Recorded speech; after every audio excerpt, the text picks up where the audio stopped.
very good evening to you from India, and good morning and good afternoon to people in different parts of the world. I would like to extend a warm welcome to all of you to the first keynote address of this conference. The theme of this keynote is Challenges and Possibilities for the University During and Beyond the COVID-19 Pandemic. We have with us a very distinguished scholar, Professor Simon Morgenstern.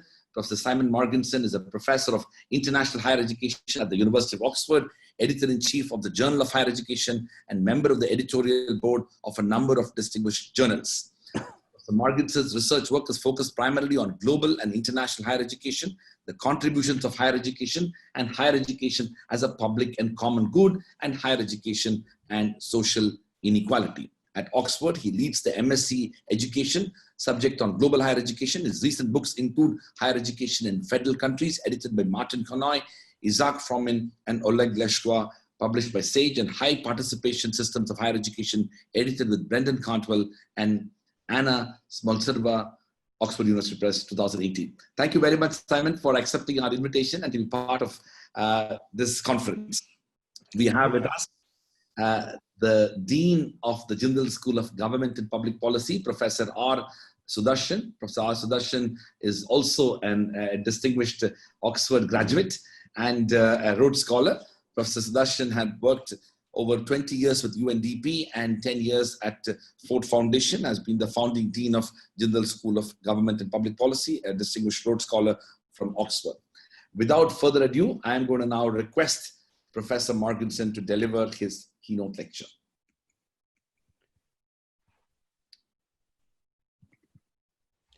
Professor Kumar, Professor SUDARSHAN, and distinguished colleagues all over the world, it's a tremendous honor to keynote today, and I'm deeply grateful for the invitation. This is an important conference.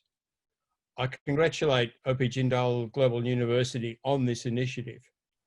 It provides us all with the opportunity to commune with each other in the midst of our great common challenge. Because all of us, global North and global South, global East and global West, every nation, every university, every family, all of us are caught up in the pandemic. We all share the threat to the people we love, the massive disruption of the economy and democracy, and the existential threat constituted by the pandemic to higher education and research. We know that these problems are with us until a vaccine is widely available. So we need to talk with each other at this time, to find solidarity, to learn from each other, and to work together better than we did before. Although governments are handling this pandemic on a nationally ordered basis, with some of them doing better than others, the pandemic does not respect borders. It flows everywhere. And so it calls up in all universities the need to cooperate in the research that will overcome the virus, in passing on to our societies the lessons that people are learning elsewhere, and cooperate in strategies to sustain higher education itself. And I think we have reason to be optimistic here. University people work together well across boundaries. Because universities are adaptive, flexible, open, multiple, scalable, and creative institutions, all universities have a crucial contribution to make during the pandemic and in the recovery phase, providing, of course, that those universities themselves survive. Now, in this keynote, I want to discuss three challenges that we face. As I see it, these challenges are local, global, and governmental. The local challenge is to sustain university education at this time. We're already working on that. The global challenge is to learn from how different countries are handling the pandemic. The governmental challenge is the challenge of politics, policy, and university funding and sustainability as we move through the pandemic period.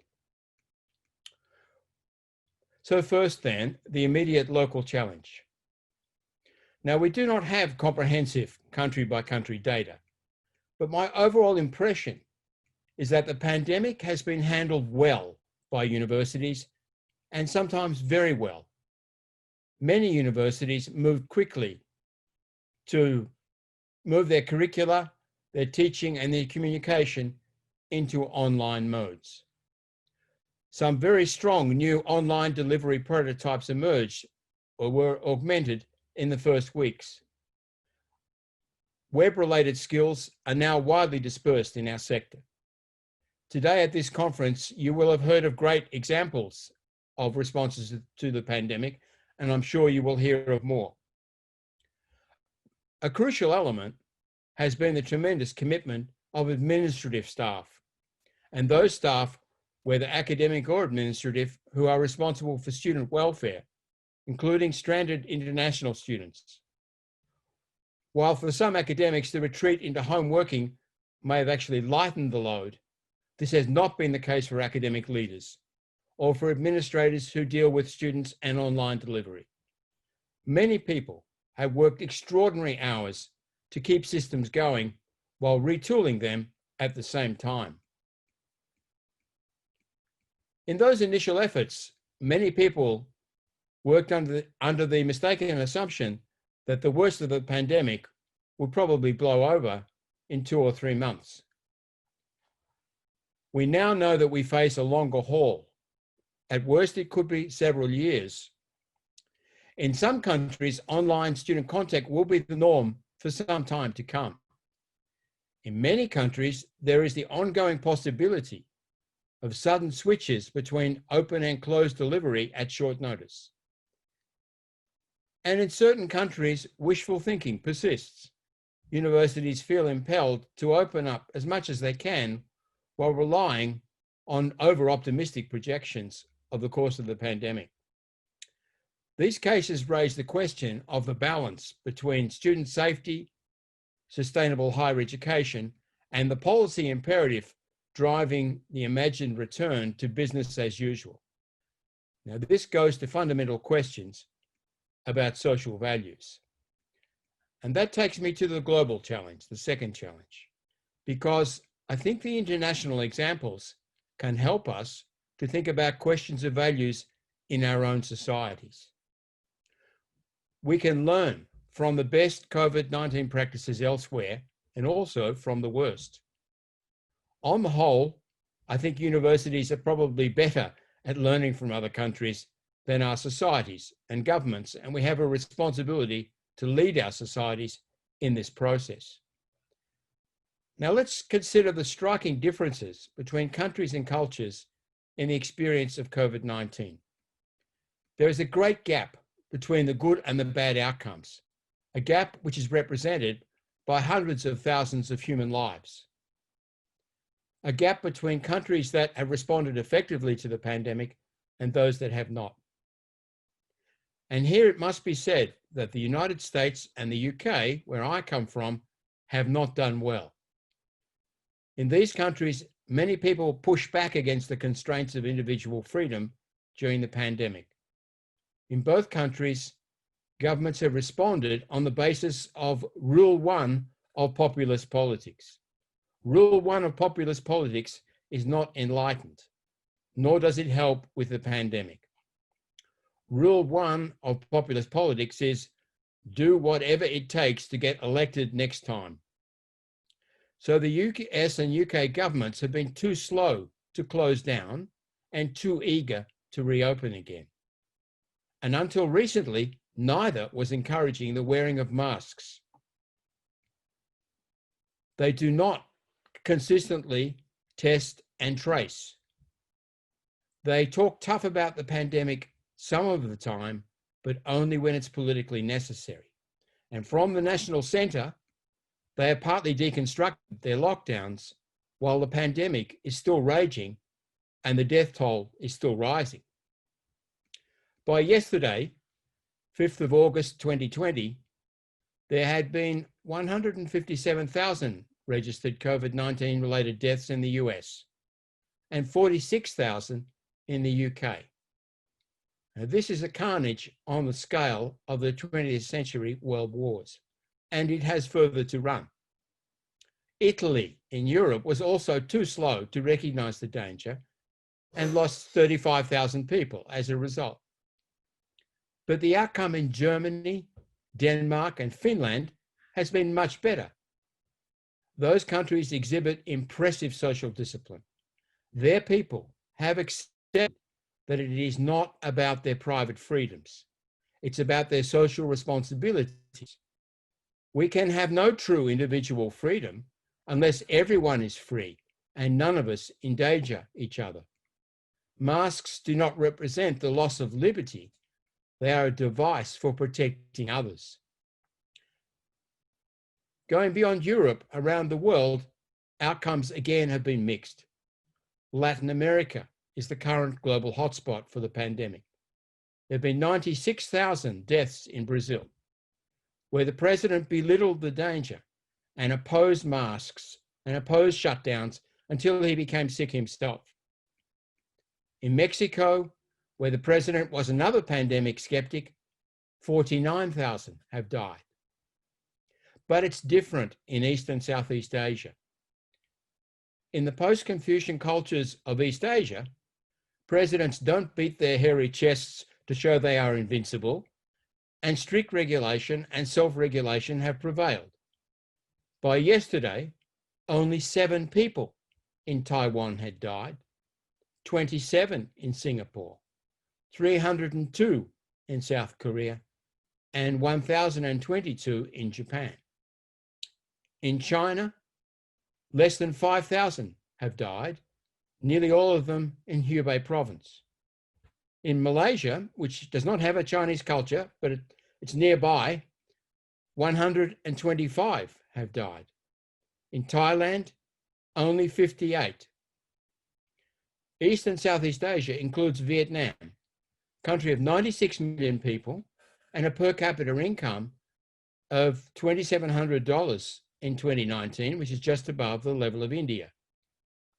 Vietnam has a strong community health network and a history of banding together for national survival. Vietnam has had only 8 COVID-19 deaths. In India, there are 40,000. The countries that have minimized COVID-19 deaths have understood how to avoid the trade-off between public health and the economy. The solution is to put health first, spend money upfront on test and trace and hospitals in the first stages to reduce the duration of the pandemic and the number of casualties later. And that's the quickest way to get the economy back to normalcy. Now, why is it that some countries are handling the pandemic better than are others? Well, in the first instance, we can point to cultural differences that go to the relationship between individual and society. In the Chinese civilizational zone, the individual is nested in the larger spheres of family and state. There is a normative bias in favor of the collective. In the core Confucian outlook, individuals are free to think what they will, but not to act as they will without taking into account the effects on others. It can be argued that classic Confucianism underplays individual freedom, but it has the virtue of foregrounding sociability. This has smoothed the role of government and the regulation of the pandemic. And it's been the same outcome, really, whether the East Asian country is a democracy or a one-party regime. But it's not necessary to be a Confucian heritage country to survive the pandemic. Some European countries have operated collectively, effectively, so as to minimize the damage, while others have not. Social responsibility can be learned. Good government, good local leadership, and strong institutions like universities can instill the values essential for our common survival. Well, how have these differences between countries played out in universities? One way to compare the higher education experience under pandemic conditions is to apply to each country a common ideal template based on what would happen in higher education when the common good is uppermost. Now, the UNESCO notion of education as a global common good understands higher education in terms of its contributions to solidaristic social relations. This idea combines the social and individual dimension. The norm of higher education for the global common good joins shared welfare, social inclusion, tolerance, and mutual respect to ideas of universal human rights, protections, and freedoms on the basis of equality. Now, that's a good set of values with which to tackle the pandemic. Now, in a common good university system, I would argue, under the pandemic, 6 things would happen. First, government announces that because the health and the lives of students and staff take priority, all education remains solely online until it is fully safe to reopen all institutions for everyone. Reopening is determined by public health policy, not by individual universities.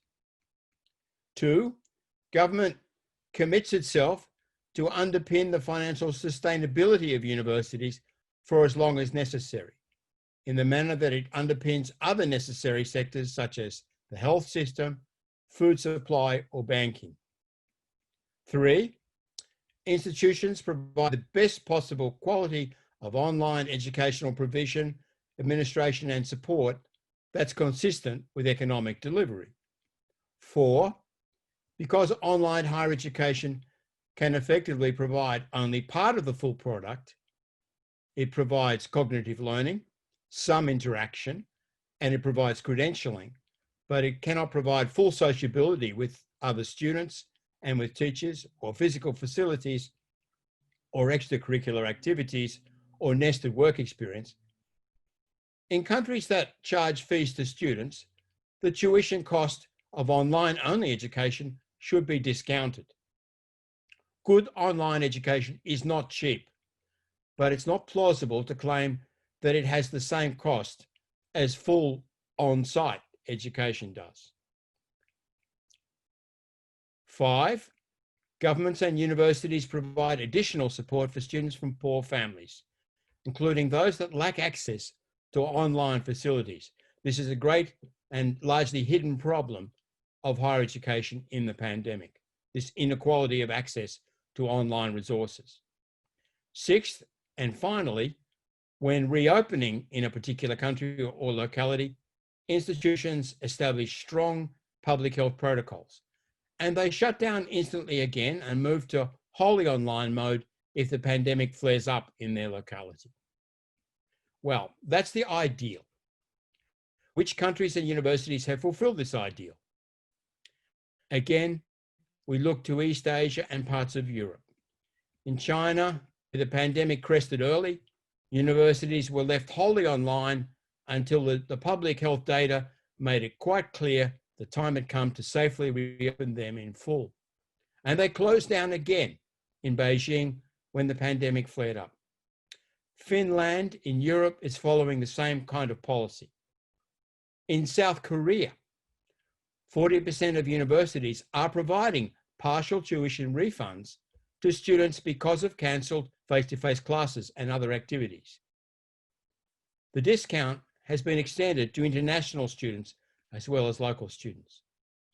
The Korean Ministry of Education is providing financial support for institutions with low reserves that are discounting their tuition fees in this way.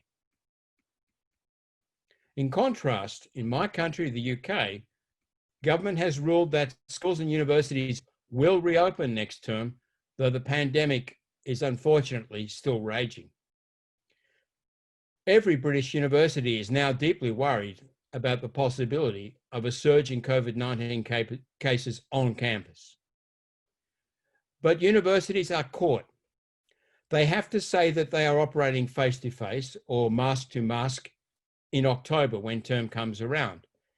If they do not, their enrollment and their income may collapse. So universities are forced into a situation where they have to lock in students by claiming that a return to face-to-face education is going to happen, even though no one really knows how much face-to-face education will be possible in the coming year. This is because government has refused to guarantee university support. The normal market forces continue to rule in UK higher education, but this is not a normal time. Why are crucial matters of public health being passed downwards to universities to manage, while positioning those same universities in a conflict between their duty of care to students and their economic interest? Why do countries blunder on like this? Why can't they learn from good practices elsewhere? In the face of their dilemma, some UK universities are developing an unstable model of hybrid higher education.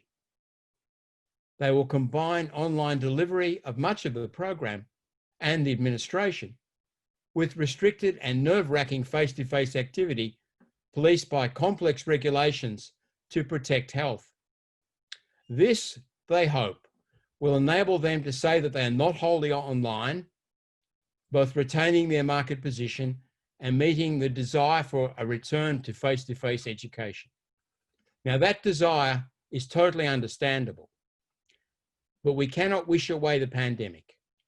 I suspect that the hybrid approaches will prove to be less effective in either protecting student health or providing adequate, satisfying education on the basis of realistic expectations.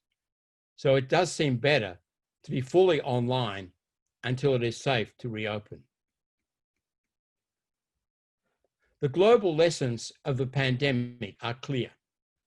It's a mirror of a kind, a means of common reflexivity. We can take from it the need not only to wash our hands and to improve the quality of online education, but the need to take collective responsibility for shared outcomes, and the need to learn from other societies, both similar to our own and different. And we can think about the values that we are teaching our students. Will we help them to draw the right lessons from the handling of the pandemic in different parts of the world?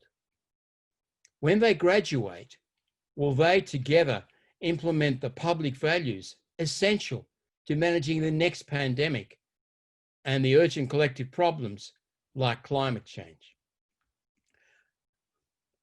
That brings me to the final challenge, which is the governmental challenge. At a time when politics is somewhat unstable and leadership across the world is of varied quality, universities have two essential tasks in relation to national and provincial policy, regulation, and funding.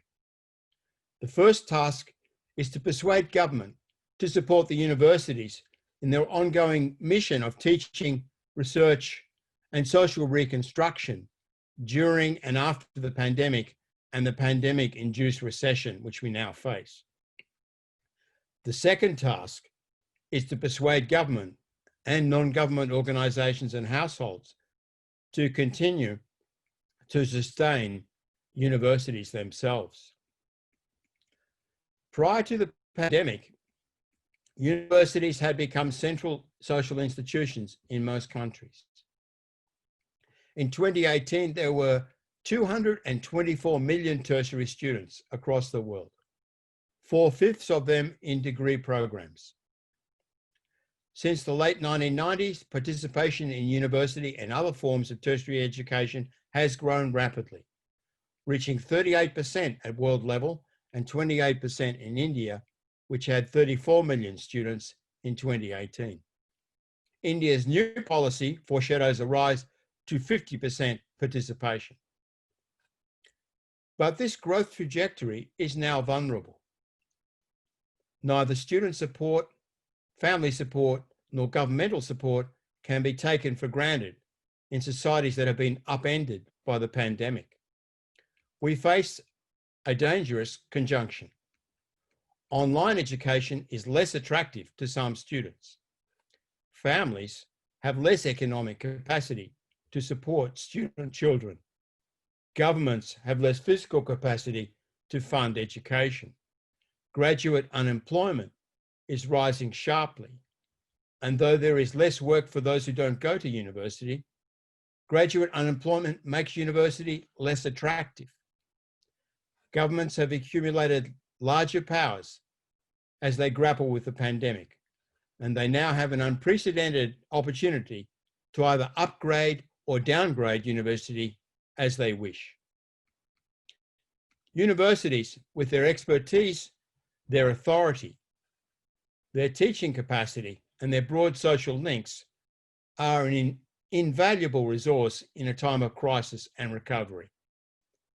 They instill skills and capabilities. They generate and share essential knowledge.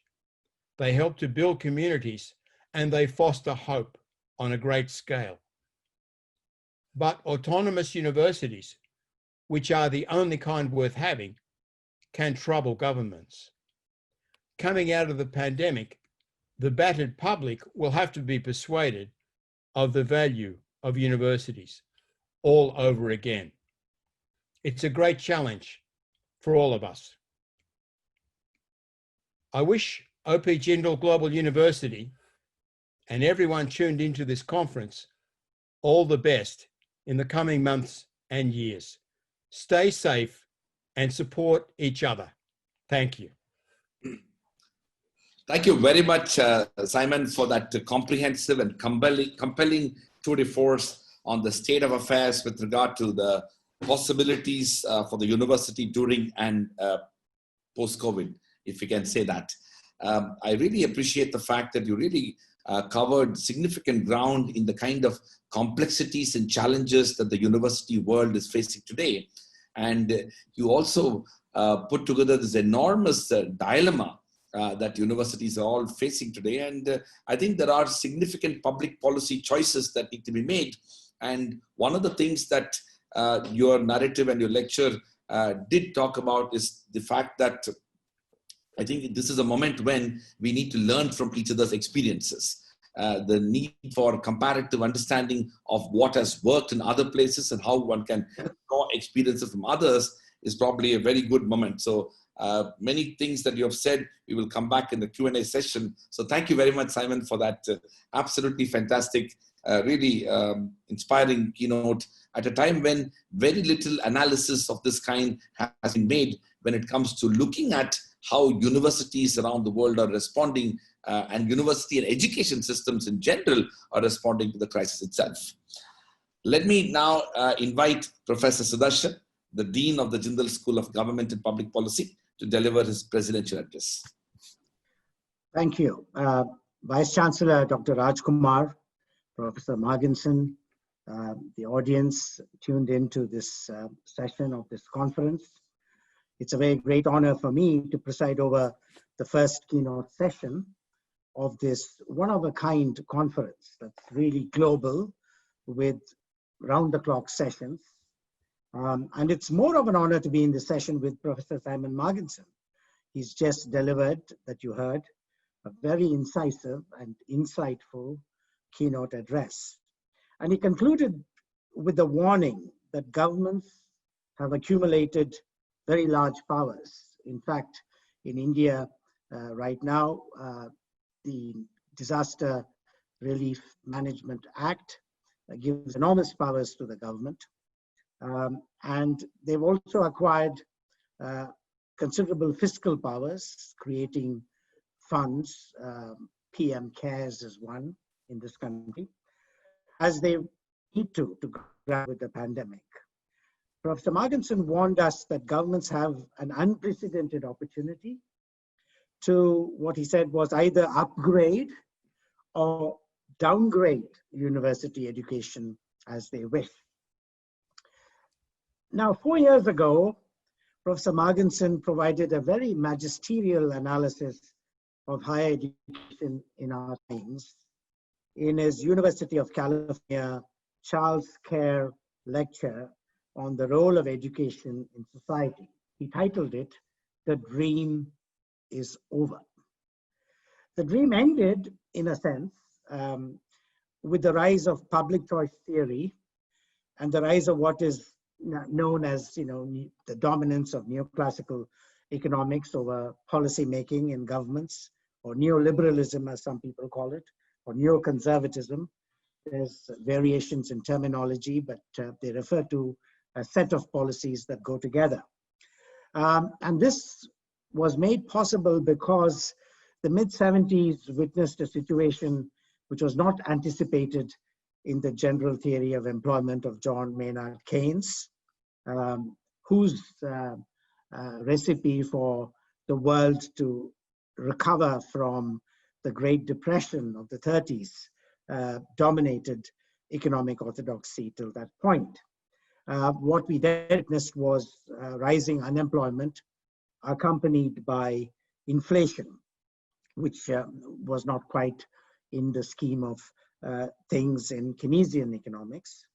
And so Keynesian demand management policies sort of gave way to in orthodox economics, to monetary policy of the kind advanced by Professor Milton Friedman. And at the same time, there was also a movement, which some people say was somewhat consciously planned by powerful donor agencies in the United States, which had their own agenda, which is called public policy theory. The great exponent of that was Professor James Buchanan. And this gave currency to the view that politics should be analyzed as if it was a market of self-interested individuals, rather than as the arena for advancing collective public interest and increasing the supply of what economists might call public goods, or also merit goods, which are not strictly public goods in the economist sense.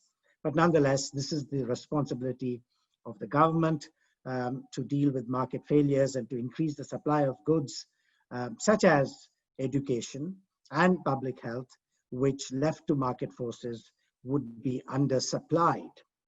But this is what was questioned, and quite in contrast to the Confucian philosophy that Professor Marginson referred to, here was a situation where everything about human life was brought into a convenient ideal type assumption that had earlier been made by economists, which is that let's start with the premise that individuals wish to maximize their utility and are rational, self-interested, right?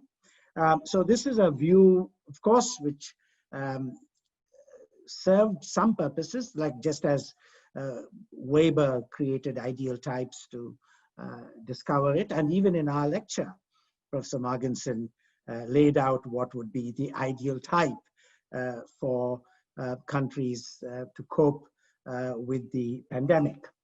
So I'm not faulting ideal type theorization, but we also have to be realistic about what the reality is. And the reality of the dominance of this kind of economics orthodoxy has been to those government support for higher education, and to argue that students getting any kind of subsidy will undervalue the education that they get, and they will be troublesome. I mean, they will often join protests. They may be out there with Black Lives Matter or the 99%, 1% kind of thing, all undesirable because they think that the government is paying for their education.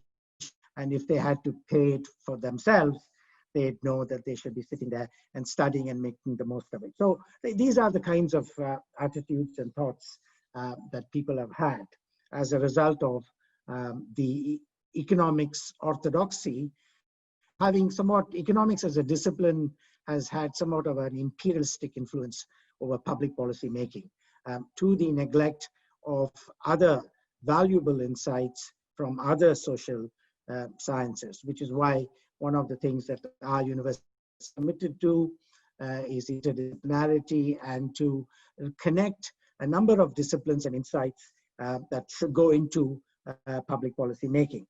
But right now, we have something to thank COVID-19 pandemic, and that is that this orthodoxy of minimal role for the government and reduction in expenditure on such things as higher education, low taxes to stimulate investments and profits and animal spirits, whatever you call them, are all being questioned. The pandemic has shown that the received wisdom of these policies isn't working. And these policies, incidentally, have been championed by the Bretton Woods institutions. Many countries that have had to turn to the IMF for support have been told to follow these policies, reduce public expenditure, to reduce the size of the government. Now, if you take a careful look at and included in government, public health professionals, nurses and doctors and teachers in many emerging economies that we know about, the size of government is actually quite small. We need many more teachers and many more public health professionals. And so we have to think back now that these economic orthodox policies are upstaged by the pandemic. We have an opportunity to rethink what we should do. Because you see, the anticipation was that if there is a crunch in supply, there would be a scarcity in the supply of goods and raw materials, and finished goods would get more scarce and prices would have to go up. But actually the bigger impact of the pandemic has been on the demand side. And that's been recognized by governments. We've had many governments, including the government of the United States, spending much more and trying to put some money into the pockets of households, and especially poor households who are on the dole in terms of unemployment allowances, so that their suffering is to some extent reduced, but also in the expectation that this stimulus of demand will enable the economy to recover as we deal with the pandemic, and as it takes its own course. There's a lot of unpredictability about how the virus might behave.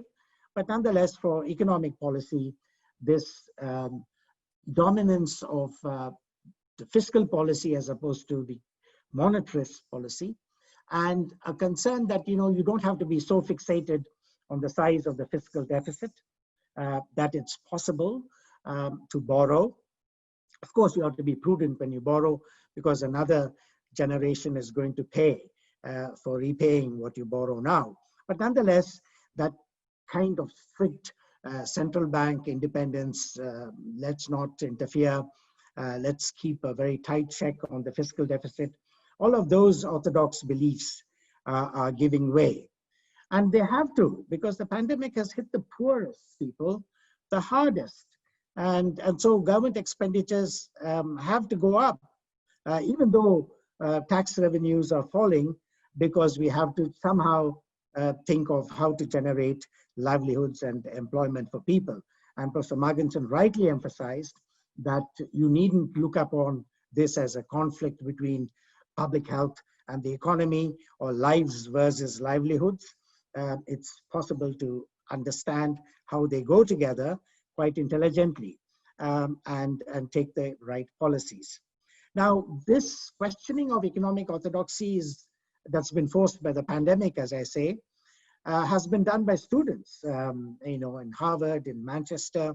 They've all questioned orthodox economic theories as taught out of, standard textbooks with their unrealistic assumptions. And they were asked, how does it relate to our real world and to what we witness around us? So this is, in fact, an opportunity to revisit and to reverse the orthodox policies that have dominated and have led to the reduction in public funding of education in general and higher education in particular. And this is very important because Professor Marginson drew our attention to countries that have coped well, relatively, And it turns out, if you think about it, these are countries that have, for various reasons, invested a great deal in their human development. China has always been in the UNDP's ranking of countries in terms of their human development index. It's been in the high human development category because it's always emphasized the accessibility and availability of good quality education at the school level, and is now increasingly making great investments in higher education. And that is part of, expanding the capabilities of its population. You have basic capabilities that were looked after under the regime that earlier prevailed. And after Deng Xiaoping, they are on to enhanced human capabilities, which includes substantial investments in higher education and making higher education available. Vietnam is another country that Professor Marginson mentioned. Again, Vietnam has played a lot of emphasis on its human development and advancing human capabilities. Within India, the state that has been credited with coping well and to have taken early measures in terms of tracing, testing, and quarantining as needed, and has done so with previous outbursts of virus in Kerala. Its prior investment in the human development and the human capabilities of its people has stood Kerala in good stead. Therefore, the neglect of education, investment in education and in public health is a serious matter, and a serious matter for India because it emphasizes that, if our public health systems are so weak and so poor that if in fact for some reason the pandemic gets more virulent, we would be in a much worse situation than we are. And therefore, what I'd say is that the main lesson for our government in India is the importance of investments in human development. It's never too late to do that. We have to invest in enhancing people's capabilities and not look upon this public health as a trade-off with the economy. And we need to have a more coherent, multidimensional approach. And that means that we have to not go back to business as usual when there is a vaccine and the pandemic is somehow controlled, but to understand that we need to make sure that our production processes are environmentally friendly, that we take climate change seriously. A lot of people around the world take climate change, in fact, very seriously. In fact, about 71% of people who were surveyed by the UNDP when asked about climate change felt that that was as serious a crisis as COVID-19. And more than 2/3 of the people supported government action to prioritize climate change during a future recovery. And therefore, this is an opportunity for us to understand that we cannot go back to business as usual. We must revisit our policies, our belief that, the slogan, minimum government, maximum governance, which our Prime Minister once uttered, needs to be revisited. It's not a question of minimum government. It's a question of what is it that governments ought to do. And governments have an obligation to advance the collective public interest. Governments have an obligation to provide for the education and health of its people and all of its people, and not simply adopt a system where some very privileged, well-to-do families can send their children to good educational institutions and somehow perpetuate a cycle of inequalities and affect the possibility of social mobility across different income classes in the country. And so we are at that crossroads, and it's important that we take the right lessons from the right places and do the right thing by our people. Thank you. Thank you very much, Dean Sudarshan, for that fascinating sort of response, but also to go beyond that in the sense of engaging with issues surrounding the political economy of education and the complexity with regard to both financing of education, but also public policy priority with regard to education by governments.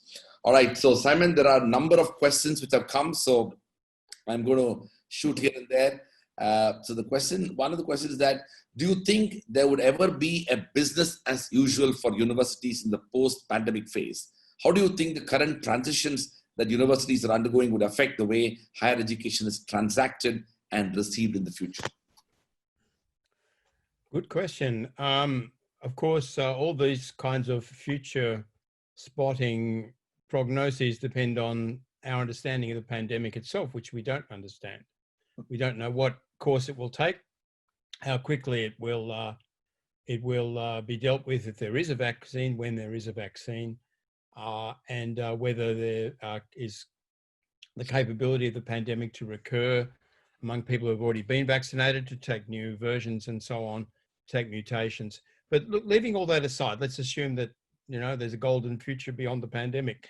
I think some things are going to spring back quite quickly, and other things will be transformed long-term and permanently.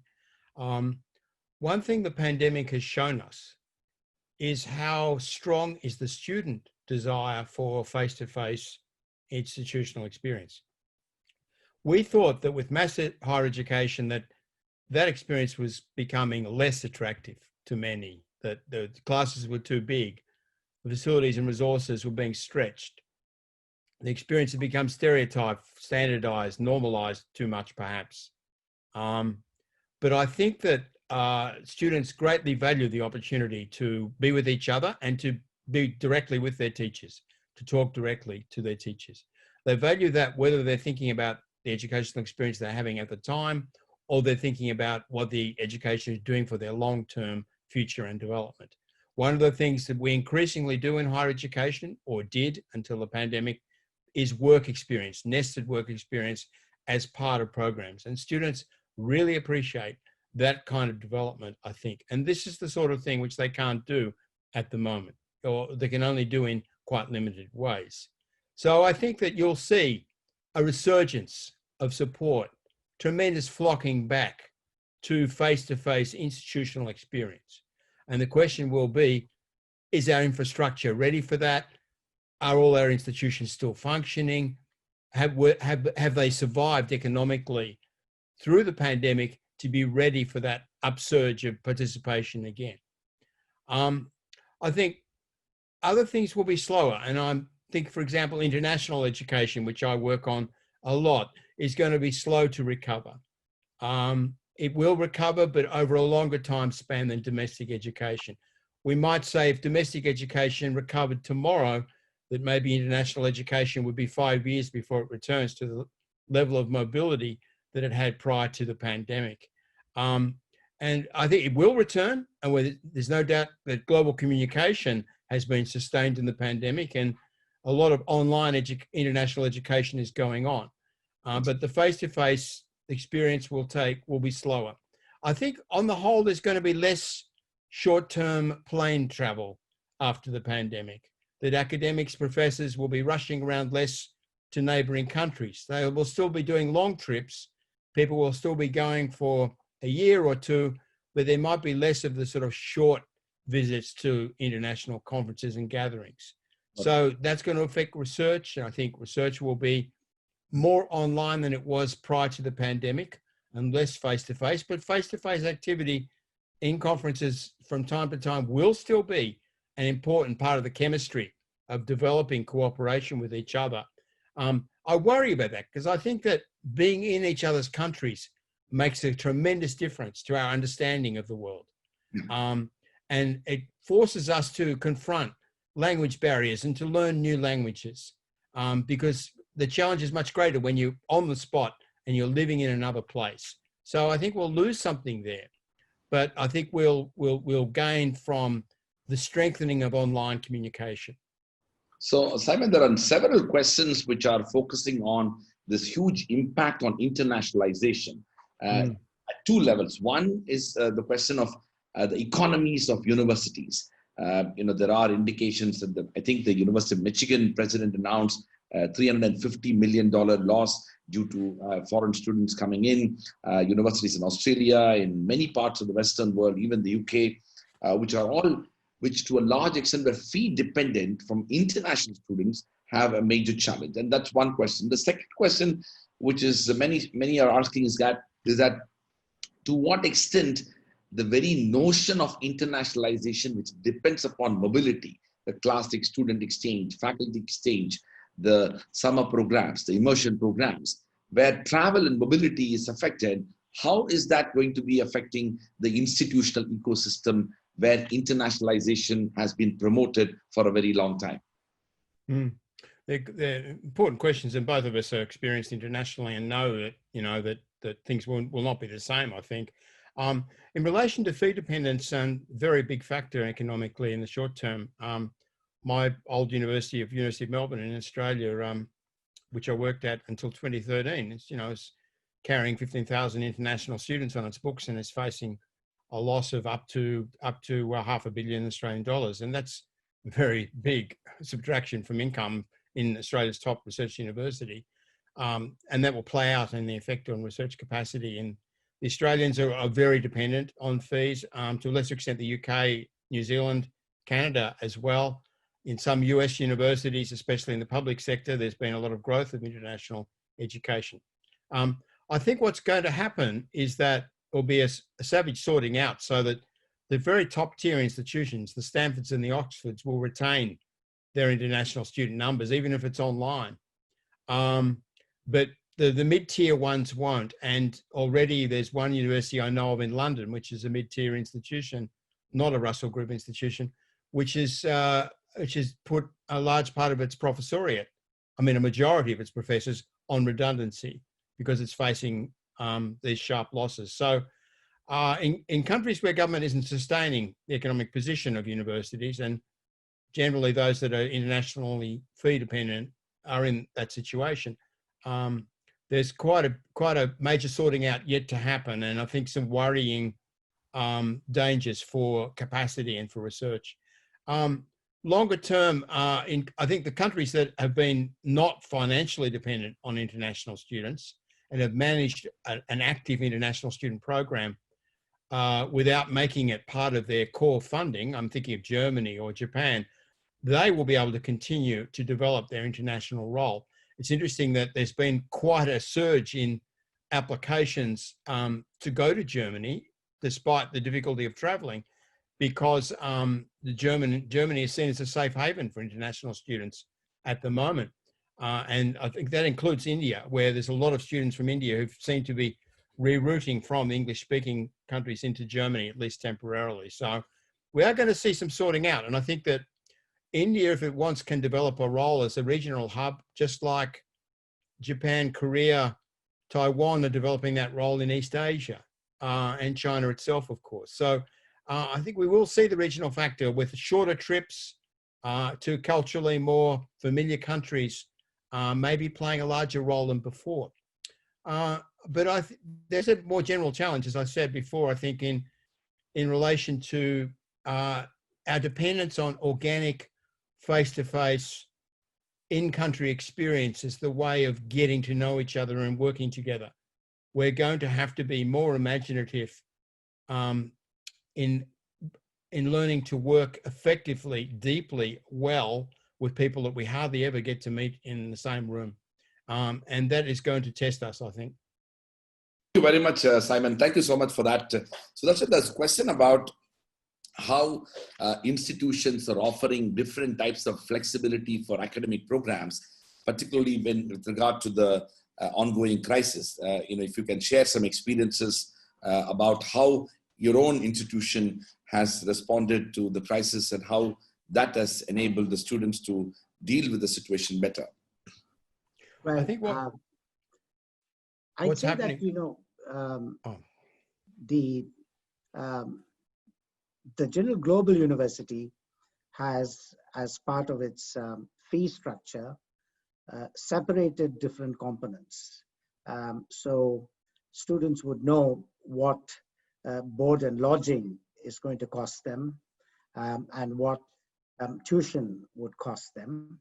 And so the first step would be, in fairness, to say that if you're not on campus using the facilities of accommodation and the food, you won't be charged for that. Now, I have to emphasize this because many institutions in India, unfortunately, club all their costs and do not break them down and say to students, this is your total cost if you want to get an education in our institution. Obviously, it's not fair. Students shouldn't be asked to pay for what they haven't consumed. It's another matter when it comes to the provision of online teaching. I mean, Professor Marginson, you made the point that since the whole university experience is not going to be there, there must be some reduction in fees for students who are, for the period of time that they have online teaching. But you've got to factor in, before we make that as a good policy, factor in the costs of technology, because universities that provide online have to make a considerable investment in acquiring the technology to be able to, which they have not had before. So that's a substantial capital expenditure. And unless, as you said, in some countries, the state underwrites the loss to the institution of and takes on the deficit that the university would otherwise have. If it is not there, then we need to make our students understand that, you know, it's a substantial capital expenditure of a new kind in this technology, because it's not simply, you know, having Zoom. It's also having the gadgets that enable you to draw diagrams and to write equations and to have a more interactive experience with students. Now, that capital expenditure is over and above what the university would have otherwise spent in this context. So that has to be factored. Thank you. Thank you very much, SUDARSHAN. We are indeed coming to the end of this session. Simon, you have the last word on a question that many are asking, and I also want to add to that question, which is that if you were to give a piece of advice to the universities now, thinking about both the past challenges and the future possibilities, what would you tell them? But most importantly, is it a time for us to reimagine the stronger focus on higher education on brick and mortar campuses, with most of online education seen to be slightly pejorative? I think we should treat the pandemic as a transition, not as a permanent condition. And that means that that if we, for example, if we devise reduced fee levels for online education, and I think we can justify that in the longer term, we don't do that straight away. We phase that in so it's manageable. There are some sunk costs, and there are costs of developing online education too, which would need to be included in that calculation. So we don't make online education immediately half price compared to face-to-face. And now we build in the expectation that it will be, there'll be two different products and two different pricing structures over a 12 or 2 year period, 12-month or 2 year period. And we do what's happened in Korea. We ask governments to temporarily subsidize that process of discounting online and then withdrawing those subsidies over time as it becomes viable to do so. So manage this so that it works. My best advice is put students first. Put students first. Don't tell them things that aren't true. Tell them things that are true, and put their safety and their education quality first. And that you don't go wrong, I think, in the long term if you do that. And the other thing I'd say is for the global universities like ours, like OGP Jindal and Oxford, hang on to your talent, keep your best people, because they drive so much else, especially in research and science and scholarship. The leading figures are really important people, and make sure that we sustain them, because they inspire everyone else to do their best and to come and to learn and to research in the institution. So put students first and maintain and hang on to your talent. Thank you very much, Professor Simon Morgenstern, for a fascinating and inspiring lecture on the theme challenges and possibilities for the university during and beyond the COVID-19 pandemic. I believe that not only your lecture was inspiring, but was instructive to many individuals and institutions which are, as we speak, thinking about the future and reimagining and transforming the university, which is the theme of this conference as well. I want to thank Professor SUDARSHAN, Dean of our Public Policy School, for taking time and also to deliver a very instructive presidential address. I also want to thank all the audience who are present here. We've had a fantastic first keynote lecture. Thank you, Simon, for taking out of your busy schedule to be here. This keynote address session is ended.